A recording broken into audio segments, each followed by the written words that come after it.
How's it going, everyone? It's Derek Lamrou, and today I'm joined by Director of Photography, Christoph. Introduce yourself and what we're going to talk about today. Sure. Yeah, I'm Christoph. I'm a cinematographer.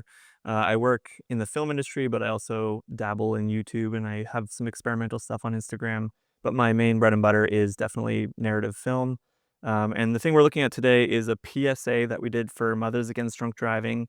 It's a 20-minute short film, but we kind of shot it like a commercial. So it's like a little bit in both worlds. But it's definitely like a narrative story that we did to promote drunk driving. And by that, I mean to promote people to not drink and drive or do drugs while driving. So it's like a little narrative short film, basically, 20 minutes. Let's walk people through from start to finish how this project came to be, and then we'll break down some of the scenes for everyone as well, too. You get brought on as the DP to this project. How were you brought on? Was it through a friend, a colleague? How did you hear about this? Yeah, so this is through an agency called Evolve that I've done a lot of work with in the past. Coincidentally, the director who was hired to do this project is also a friend of mine, but we've never worked together. So I was brought in kind of like three different capacities. The production company is also a company I do a lot of work with, so they had requested me.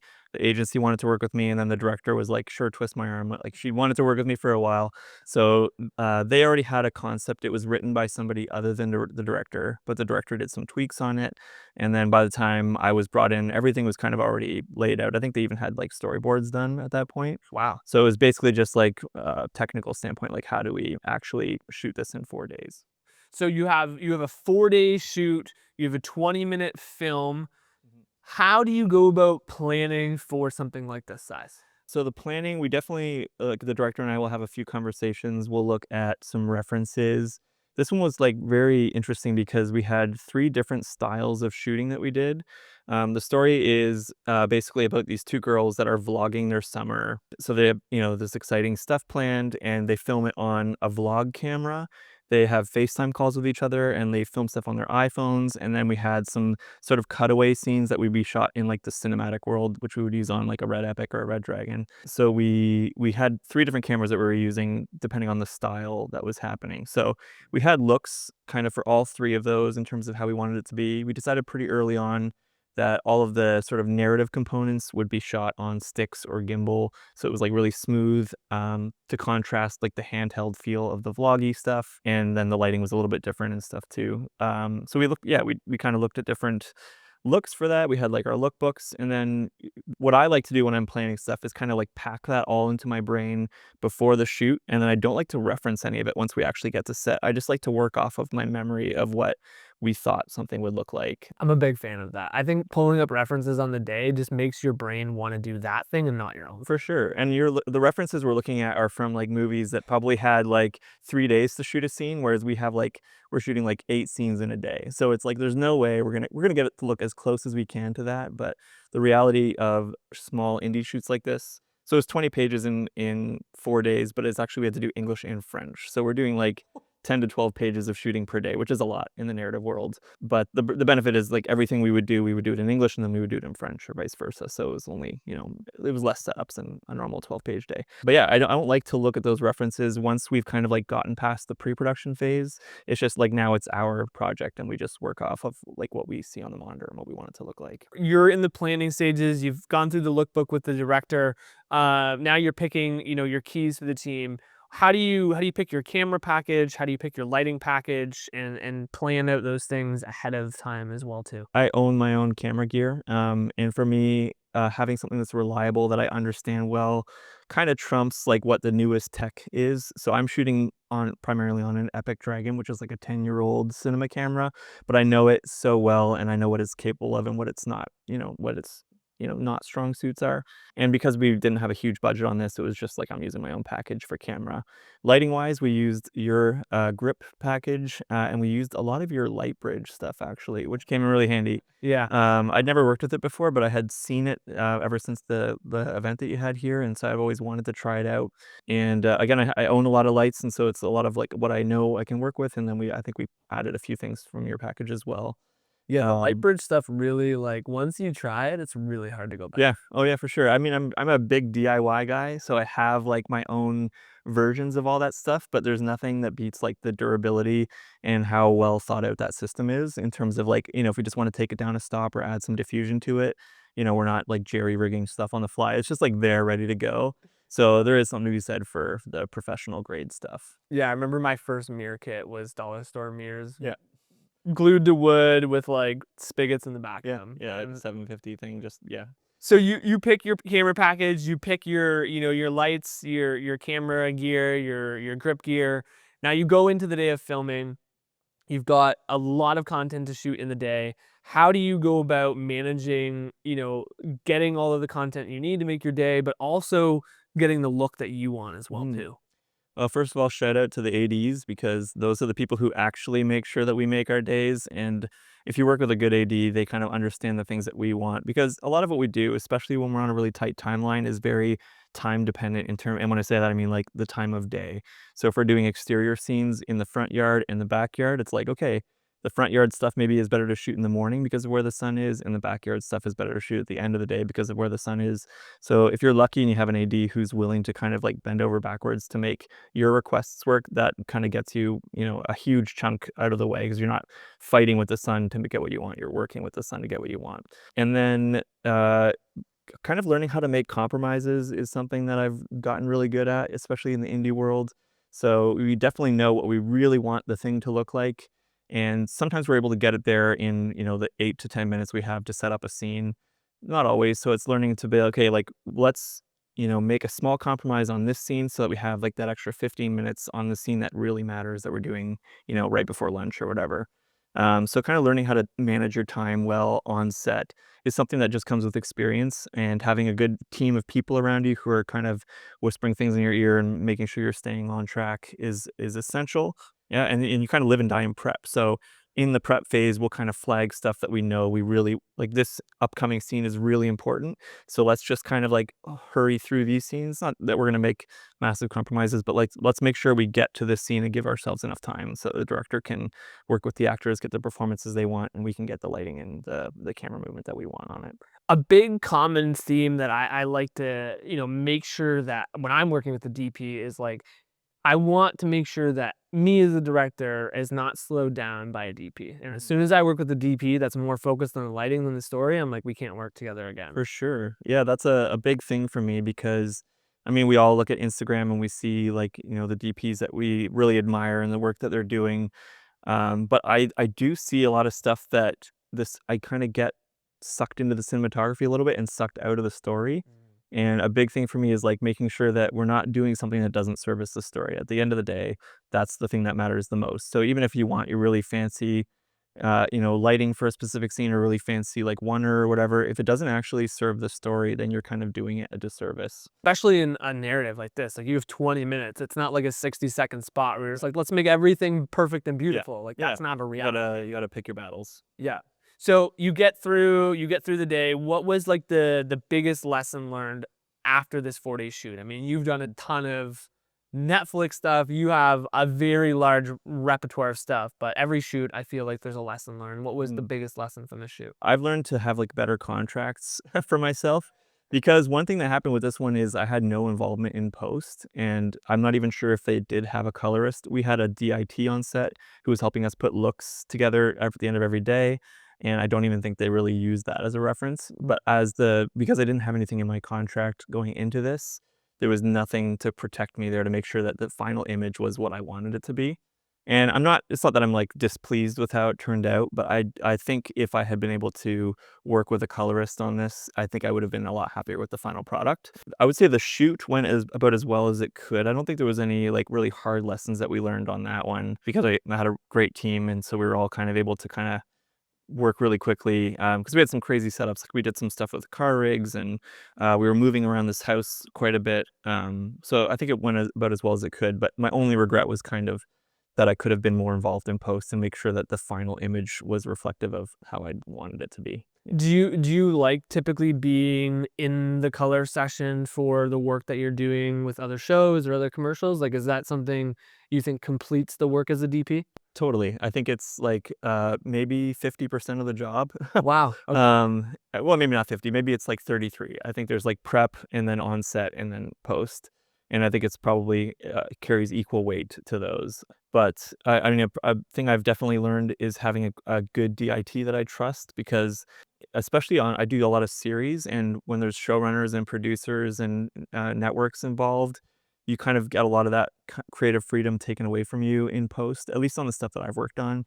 And if I have a DIT where we can really hone in on the look for the dailies, then there's a good chance that it'll be a little bit less, arm twisting to get that look in the final cut. But I do think, yeah, it's also pretty rare, especially in like the narrative world, that I can pick a colorist. A lot of times it's like there's this post house that's doing this thing for us, and they have their colorist, so I have to work with them. And it's not that they're not talented, but maybe like stylistically, I kind of have to like make some compromises to get just to get the project done. Whereas if I could pick my colorist, I'd go into it knowing that like we already have rapport, and we understand each other stylistically, and we can get it to be like dialed in the way we want. But in series world and in a lot of the movies I do, it's like I might get a cut sent to me. I can send notes and on tweaks and stuff. It's pretty rare for the level of stuff that I get to do where I can just be sitting in the room for like a week and a half, working with the colorist the whole time. Like there just isn't the budget for it. And if I am doing that, it's because I'm just going on out of my own out of pocket kind of thing to be there. Yeah, you have that inspiration or care Yeah. to get to that final post. Yeah.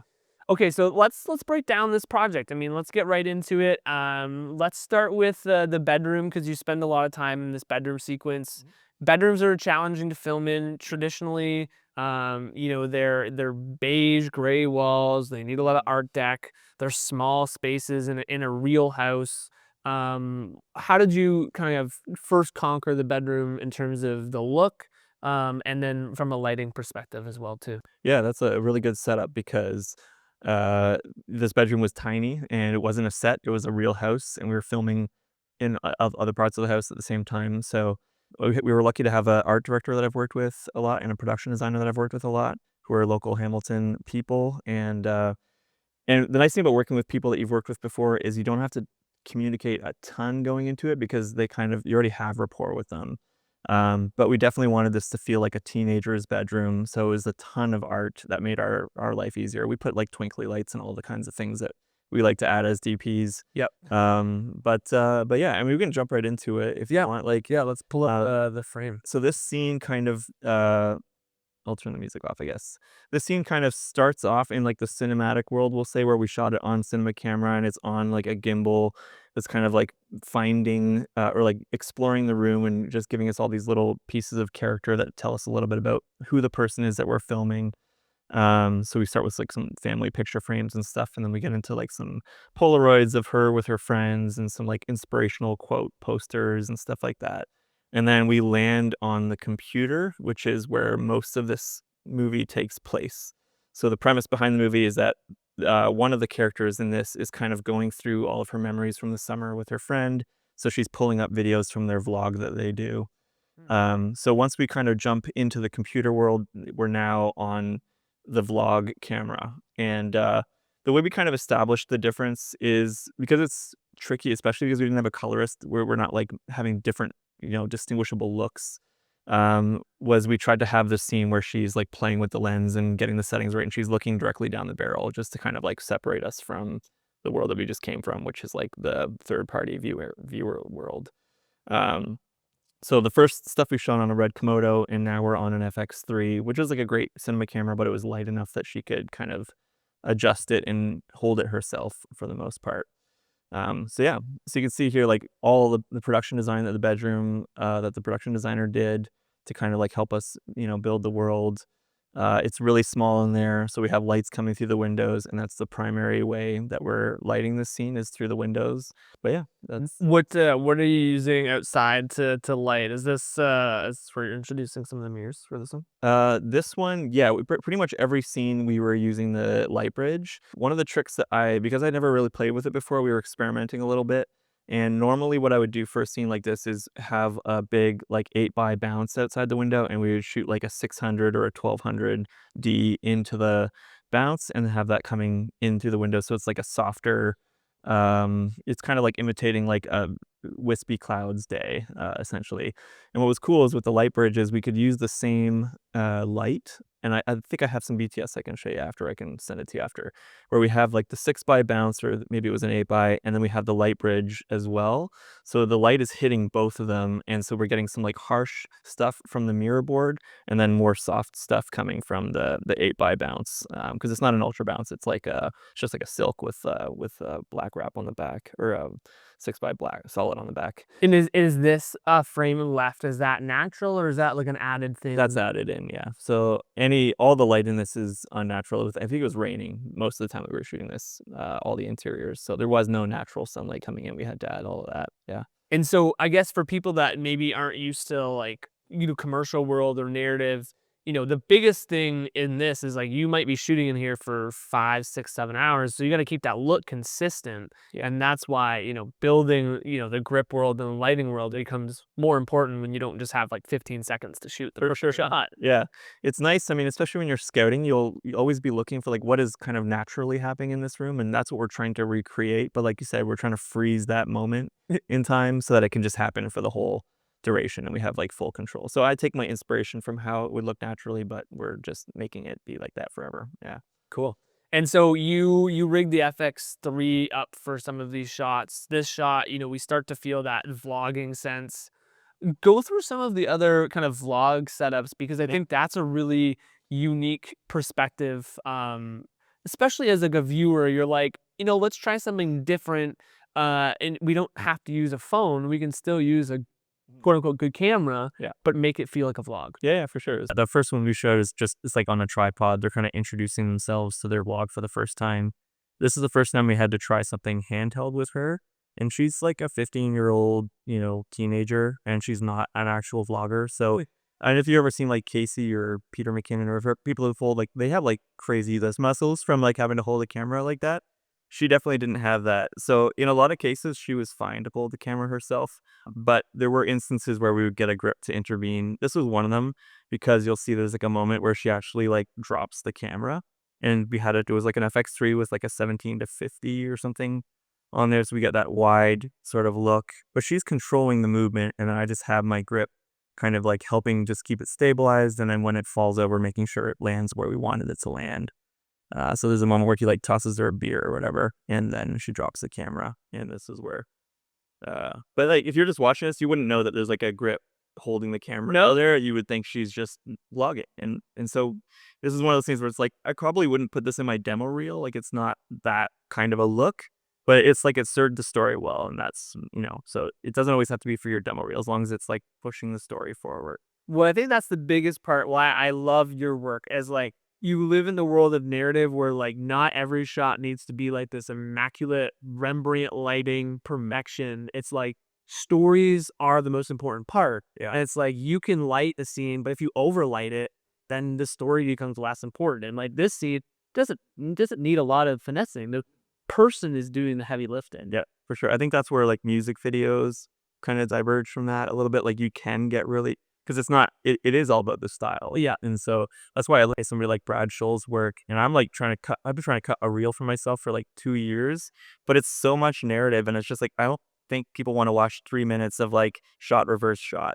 So it's like even every project I do, I try and get 1 or 2 shots from my reel where it's like, yeah, let's just try something really cool here that doesn't take us out of the story. But for the most part, my primary focus is making sure that the cinematography serves the story. Yeah. Very cool. There's another one where we did this. This is like, oh yeah, this is another one where we use the mirror boards, and we call it dinglage. I think there's like a special word for it. I'm blanking right now. When you use like shrubbery basically, Yeah. and you put it on a scene. That's down. No, down.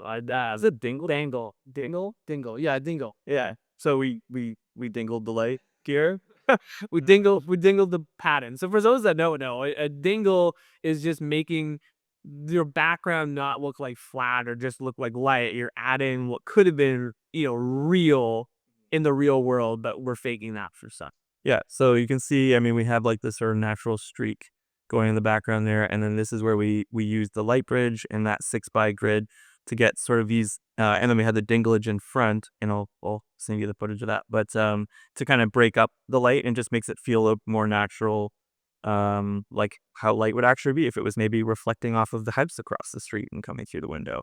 Let's see, there's the night one that I was talking about, and this is where the challenge of working with the people at MAD who have a very particular idea of what they want it to look like. And then the other thing is that these get shown at high schools. I think it's high schools or elementary schools where they're watching it in an auditorium. It's being projected into a white screen, but all the lights have to be on now because it's 2024, and I guess Kids can be in the dark. kids can't be in the dark. So every time we're shooting like these night scenes, and you kind of have natural inclinations for how you want a night scene to look like, the Mad Canada people are looking at the monitor and being like, "It's too dark. Nobody's gonna be able to see this." And another line we hear a lot across the board, and I'm sure every DP hears this now, is like, "We don't want another Game of Thrones long night on our hands," because everyone apparently complained about not being able to see that episode. So we hear that I probably hear that every time I shoot a night scene now. So, very quickly goes from like this sort of natural moonlight look. They insisted that she would like turn the light on in the scene, which is kind of a bummer. This is one where my key grip, Mike Arena, got to do some like acrobatics with the camera, because there's a moment where she gets out of bed and like snuggles up next to her friend, and then gets back into her bed, and she just couldn't. It's a long scene too. It's like 4 or 5 minutes long, and she just couldn't hold the camera for that long, understandably. Yeah, and also keep it pointed at herself perfectly the whole time because she's in the scene, she's acting, she's not trying to be a DP. Wow, she did a great job. But so we just had Mike Arena, and I have some hilarious behind the scenes of him like climbing over the bed, climbing over the girl on the ground to make sure that the shot was framed perfectly the whole time. So yeah, shout out to Mike Arena. He's a great key grip in Toronto. I feel like that's where you have to have crew that's not just there to show up. They're there to make a project. And Mike's awesome like that. What I like about working with him, I did a feature. The first time I worked with him was on a feature, and we had this scene where these people are coming up a spiral staircase, and this is like a low budget made for TV movie. It's a fun project for sure, but it's like it was a very rushed schedule, and so we had like our shot that we wanted to get. We had the shot that we were going to get, and he's like, "If you guys want to bump that shot to like an hour from now, I can build you a descender rig." And so we had like at the cotton factory, this like spiral staircase that goes up. And so we're like, okay, yeah, we can like move this scene and this scene while you do that. So we went and shot a different scene. We come back and he's built this like elaborate descender rig using like ropes and pulleys so that we could raise the gimbal up the spiral staircase. And like that shot will be in my demo reel for sure. But working with guys like that, like the one thing that I've learned as a DP working on bigger and bigger things is it's more about letting go of like me wanting to do everything myself or come up with all the ideas, and like opening up to the rest of my team to collaborate on stuff like that, because you'll produce way better stuff when you trust your people, like your key grip and your first AC and your gaffer and your camera operators. You have more artists involved and like more brushes that you're painting with, and so you build to produce stuff that you wouldn't be able to do on your own. And that's like a perfect example there. Yeah, that I mean, I think is the reason why, we get into bigger scale filmmaking is like you have a team that now gets to think for you. And sometimes the bigger team makes things harder because you have more who to put out fires. You're putting out fires. But I mean, at the same time, if you get really passionate people that you collaborate with, you get to do really cool stuff. And I think, this shot without her hand holding it the whole time would probably not feel the same if you were like on an easy rig opping it. Like it would be very different. Oh, for sure. Yeah. No, that's great. Yeah. And I try to collaborate. So Brad Scholl was actually my gaffer on this, and he's a very talented DP in his own right. And I'm really lucky that I have kind of come up with a cohort of other like filmmakers and DPs we kind of are all willing to help each other. I think I heard you mentioning before too, like you'll go out and gaff on things. Yep. Because it's just like we all like working with each other, and so that helps me too. Because like having Brad on set with me will elevate my look because I have another like super talented DP, who's helping me to get what I want. And so yeah, having a good team of people around you is something that comes with time. You kind of like learn who you work well with and who you don't work well with. But it really just like elevates the look beyond anything you could ever do by yourself. Oh yeah, so this is where another moment, like the beginning of the movie, we're in like the cinematic world, and then we kind of play out in the blog for like 15 minutes of the script. and then it cuts back to this like cinematic world, and then we're like outside of the phone, outside of the cameras, we're observing again, as just to show like how the look looked differently when we weren't vlogging. And I felt like again with like what we had to work with and meeting the needs of Mad Canada in terms of how they wanted it to be lit and everything, we did a pretty good job of distinguishing between the two looks. So the vlog stuff is all super wide. Like even if we're shooting on the iPhone, we're shooting on like the wide lens, and on the FX3, we're shooting on like a 17 mil. It's a 17 mil end of the spectrum on that lens. There's the Lightbridge again, doing its thing with the thing. Oh, Yeah, to do that. and so that was, and then when we were in the cinematic world, we were generally on like a 35 or a 50 for the most part, just and more soft, background and everything, just to kind of really distinguish between the two looks. So even though again it wasn't like maybe this isn't all demo reel material, we could still have fun with how we develop the look for the project. I think that's important as a cinematographer, is just understanding like how you can make things look and feel different. If you can't use color, if you can't use time, if you're not using black and white, like that ability is just like, hey, I'm gonna use this wide angle lens, and then I'm gonna go a little bit medium longer lens, and that's gonna separate the two worlds. Just something that I think will make cinematography better for people, as if you can understand when to use those. For sure. I think that's why at the beginning I mentioned this is like a narrative piece, but that was also felt like a commercial because we had like a client in the room, Yeah. who was he was very much dictating how it would look. Whereas when you're usually when you're doing a film or a TV series, you've already been having a lot of conversations with the showrunner or the director or whoever's kind of in charge. And so you're not really, you don't have people like pixel keeping on the monitor and telling you to tweak things. Whereas on commercials, it's all you hear. It's Yeah. like, make this ring. You have a whole department on commercial sets that's just there to change what you have done in here. I don't want to say ruin your work, but that's good to say. Yeah. And so this is the last one I've been showing, just like the car rig stuff. And again, it was like we had to work with whatever we were getting, and it was a really sunny day, and we were just driving around the neighborhood where the house was.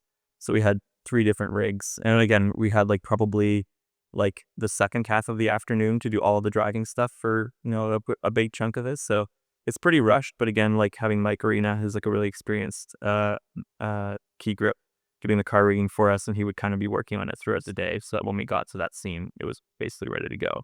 So for this stuff, we have like a hood mount camera that we're doing, and then we have a side passenger side, driver side mount. We're doing them one at a time, and then we're in a. You can see a vehicle behind them. That's probably the vehicle that the director was in. I have a pretty hilarious BTS photo because she had tested positive for COVID like a week before we went to camera, and she had no symptoms left. She was testing negative, but we still didn't want to take any chances. So our team basically like saran wrapped the whole front passenger side of a minivan so she could sit in there without worry about infecting anybody else. She was like outside doing all the directing from like a remote monitor for most part. For using the DJI transmission system for that. But yeah, with car stuff, you always want to make sure you have a polarizer on hand because it's not that you don't want to see the windshield. Like we tried to find a mix of like seeing the foliage going by above, but also still being able to see inside the car. We also had the windows up originally, but the client really wanted the windows down, so the sound guy was losing his mind because he's like, but yeah, so that helped for us though because we could see in the car. But it makes sense if they're like smoking in the car, you probably have the windows down. Well, thank you, Christoph, for joining us. If you want to see more breakdowns, be sure to subscribe to the channel. And if you have questions for either one of us about this shoot or shooting in general, working on bigger projects, leave those in the comments below. One more. Thank you very much for joining us. If you have questions, leave those in the comments below. And don't forget to just tap that subscribe button for more videos.